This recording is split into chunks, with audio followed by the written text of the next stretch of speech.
प्रेम कुमार भाई साहब, आपसे जरा एक और चीज समझ लें। एक तो उत्तर प्रदेश में जो खींचतान है, और जो खास करके जो ब्राह्मण सम्मेलन, राजपूत सम्मेलन, ये सारी पार्टीज करने लगी हैं। और मतलब ये तो खुलेआम था कि मायावती जी के साथ जब उत्तर प्रदेश के ब्राह्मण एक बार आ गए थे, तो उन्होंने सत्ता को बिल्कुल ठीक से उसकी कमान सौंप ली थी, नहीं तो अकेले मायावती जी नहीं आ पा रही थी। पहली बार उत्तर प्रदेश में बहुत दिनों बाद एक पार्टी को पूर्ण बहुमत मिला था 2007 में। मैं एक चीज जरा आपसे और इस पे प्रेम भाई एक टिप्पणी चाहूंगा। एक चीज और हो गई है, ये जब हो रहा है ना कि मोदी जी जिता के ला रहे हैं, मोदी जी के नाम पे जीत रहे हैं, उसका एक खराब प्रभाव यह है कि अब एमएलएस भी उतने जवाबदेह अपने वोटर के प्रति नहीं रह गए हैं। उनको पता है कि अगर मोदी जी क्या टिकट देंगे तो बन जाएंगे, क्योंकि आपने तो वोट मोदी जी को दिया था, आपने उस व्यक्ति को तो दिया नहीं था। वो कहीं ना कहीं मैंने कई जगह देखा है कि वो थोड़ा जैसे पहले वोटर के प्रति बहुत ही वो रहते थे। हर एमएलए, हर एमपी के घर में अलग से कमरा रहता था कि भाई क्षेत्र के जो लोग आए उनका पहले, उनका अभी भी है, लेकिन वो वाली चीज में कहीं ना कहीं कमी आई है। तो इस पे भी एक टिप्पणी चाहूंगा। और ये जो अमित शाह और की जो आगे की जो उनकी अपनी लामबंदी हो रही है प्राइम मिनिस्टर बनने की, उस पर बहुत सी चीजें उठापटक हो रही है, उस पर भी एक आपकी टिप्पणी प्रेम भाई।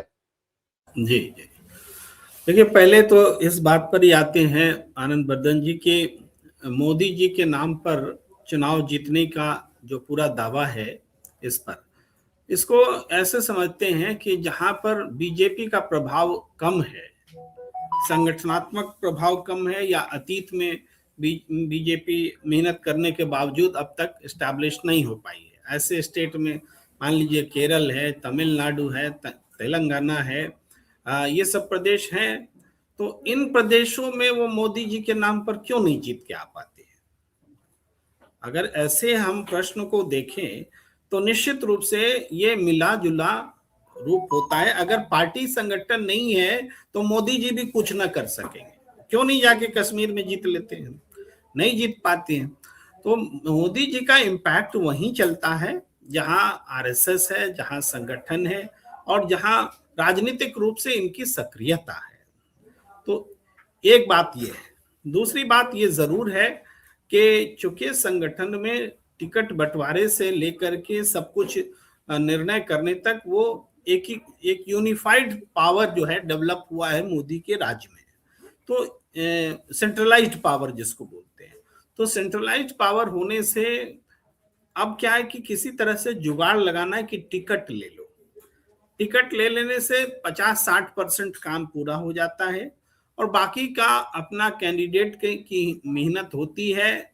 और आजकल तो भाई वोट चोरी जैसी भी चीजें हैं, तो मान के चलते मेहनत कम भी हो तो हम आ ही जाएंगे। तो ये ओवरऑल है। इस संदर्भ में अगर हम ब्राह्मणों की बैठक को देखें, जो बैठक हुई है, और इससे पहले राजपूतों की बैठक हुई है, तो ये ब्राह्मण और राजपूतों की बैठक वास्तव में अपनी संख्या का प्रदर्शन करके स्टेट में बीजेपी की जो पॉलिटिक्स है, गवर्नमेंट में जो पॉलिटिक्स है, उसमें एक प्रेशर समूह बनाना इसका मकसद है। जो सत्ता में है राजपूत, उनको उनके लिए बस एकजुटता का इजहार करना है योगी जी के प्रति, और जो ब्राह्मण उनके समांतर इकट्ठा हो रहे हैं वो बेचैनी का इजहार कर रहे हैं।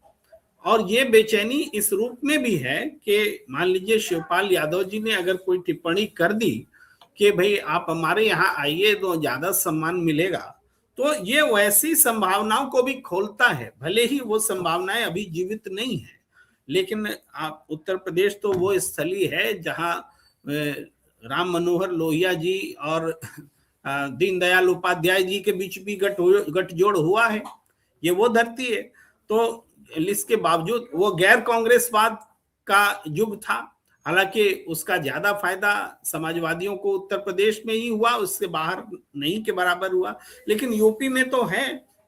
तो उस हिसाब से देखें तो ब्राह्मण आज दरअसल जैसे बीएसपी के साथ में एक गठजोड़ हुआ था, तो वो गठजोड़ सत्ता की हिस्सेदारी का गठजोड़ था, इसीलिए ब्राह्मण और दलित इकट्ठा हुए थे।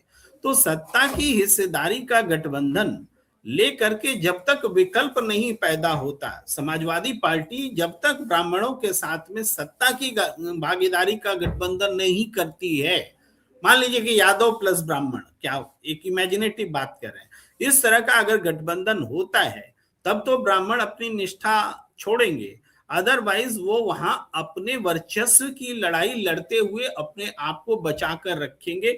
और हम इस बैठक को यही मानते हैं कि बीजेपी के भीतर एक पावर सेंटर के तौर पर अपने आप को ब्राह्मण कैसे मजबूत करे, इसकी ललक है, इसकी एक बेचैनी है। साथ ही साथ वैसी संभावना पैदा हो कि दलित प्लस ब्राह्मण या यादव प्लस ब्राह्मण या ऐसा कोई परिवर्तनकारी कोई समीकरण बन जाए जो सत्ता में ब्राह्मणों को हिस्सेदार बना सके, ये बेचैनी देखते हैं। जी जी प्रेम भाई, मैं बस चलते चलते अंतिम प्रश्न आपसे एक चीज ये पूछ लूं और जरा ये समझ भी लूं कि ये जो भी लड़ाई हो रही है, जो धर्म की बात है, हम लोग रोज धर्म धर्म धर्म करके बीजेपी ने धर्म को बहुत ज्यादा मुख्य धारा में और मुख्य विषय बना दिया है। लेकिन कभी कभी आपको लगता है ना कि धर्म और जात के बीच में जात का ज्यादा ज्यादा जंजाल हो गया है, क्योंकि जात में, हर जात में, जात की उपजाति में, उपजात की उपजाति में लोग बढ़ते बढ़ते बढ़ते बढ़ते बढ़ते जा रहे हैं। होना चाहिए। मेरे ऑफिस में कुछ लोग आते हैं जो राइट विंग से प्रभावित होते हैं, वो बार बार समरसता समरसता, समता की बात कभी नहीं करेंगे। आप समता कहिए तो कहेंगे नहीं नहीं नहीं, समरसता समरसता। मैं थोड़ा भारत के लिए धर्म एक तरफ और एक तरफ जाति, इसमें ज्यादा बड़ा मुश्किल क्या है? जिस तरह से दोनों में अगर कंपेयर किया जाए तो आप कैसे देख रहे हैं दोनों को, प्रेम कुमार भाई? देखिए, समता और समरसता का जो फर्क आप जानते हैं और समझते हैं, वो तो साफ तौर पर दिखता है। जो मनुवादी व्यवस्था को बनाए रखना चाहते हैं उनको समता नहीं चाहिए, उनको समरसता चाहिए। समरसता का मतलब क्या है? हम जातिवाद करते रहे, फिर भी आपको संतुष्ट करने के लिए कुछ ऐसी व्यवस्था रखें कि वो समरसता बनी रहे, उस जातिवाद को बनाए रखने और मजबूत करने का उपक्रम भी चलता रहे, यही मोटे तौर पर होता है। लेकिन हम ये देख रहे हैं कि आज का जो परिवेश है, इसमें जातिवाद को राष्ट्रवाद से जो एक है, द्वंद्व है। जब कभी भी, जैसे मंडल कमंडल क्या है, धर्मवाद जिसका कि राष्ट्रवाद से जोड़ करके मंडलवाद का मुकाबला किया गया, वो राजनीति आज भी मजबूत है। तो जातिवाद पर तो सबको आना पड़ा है भारतीय राजनीति में, चाहे कोई किसी भी पार्टी में क्यों ना हो, उम्मीदवार तय करने से लेकर समीकरण को समझने से लेकर के। लेकिन उस जातिवाद में कौन सा केमिस्ट्री सत्ता तक पहुंचाएगा, इसके आधार पर ही देश की राजनीति या प्रदेश की राजनीति बढ़ती है, बदलती है, बनती है।